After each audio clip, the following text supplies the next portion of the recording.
Сәлеметсіздер ме? Менің атым Арыстан. Мен Аманат партиясының Қарызсыз қоғам жобасының заң департаментінің директорымын. Бүгін мен сіздерге несие тарихы деген не екенін, оны қалай қолдануға болатынын және қалай тексеруге болатынын талқылаймыз. Алдымен несие тарихы деген не екенін түсіндіріп өтейін. Несие тарихы дегеніміз сіздің қаржылық төлқұжатыңыз. Яғни несиелердің, зайымдардың төлқұжаты. Сол арқылы сіз несие немесе зайым рәсімдей аласыз. Болашақта сізге несие, ипотека, бөліп төлеу немесе лизинг берілу берілмеуі осыған тікелей байланысты. Бұл базада тіпті ешқашан несие алмасаңыз да сіз туралы ақпарат болуы мүмкін. Бұл мысалы сіздің біреуге кепілгер болуыңызға немесе несие алғаныңыз жөнінде қате ақпарат берілуіне байланысты.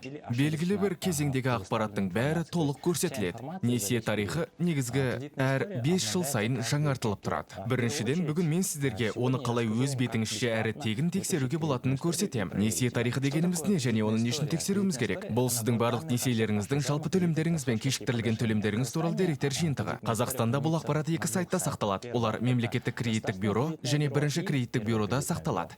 Қазір мен сіздерге несие тарихын қалай тексеруге болатынын көрсетейін. Несие тарихын не үшін тексеру керек? Қате ақпараттың жоқтығына көз жеткізе аласыз. Өз несие рейтингіңізді алдын ала біле аласыз. Алаяқтық белгілерін дер кезінде анықтай аласыз. Мысалы, сіздің атыңызға несие рәсімделуі мүмкін. Несие тарихын егов сайтынан қалай тексеруге болады? Egov.kz сайтына кіреміз, іздеу жолағына несие тарихы деп жазамыз, дербес несие есебін алу қызметін таңдаймыз, ЭЦК немесе SMS OTP арқылы авторизациядан өтеміз. Содан соң несие бюросын таңдаймыз. МКБ мемлекеттік есеп береді. БКБ есебі банктерден арналған ақпаратпен толықтырылады. Әдетте БКБ есебі банктерден алынған ақпаратпен толықтырылады. Ары қарай онлайн тапсырыс беру батырмасын басамыз, өтінішке ЭЦК арқылы немесе мобильді қосымшадағы QR арқылы қол қоямыз. Содан кейін төлем жасаймыз. Төлем жасалғаннан кейін есеп 15 минуттың ішінде PDF форматында берілетін болады.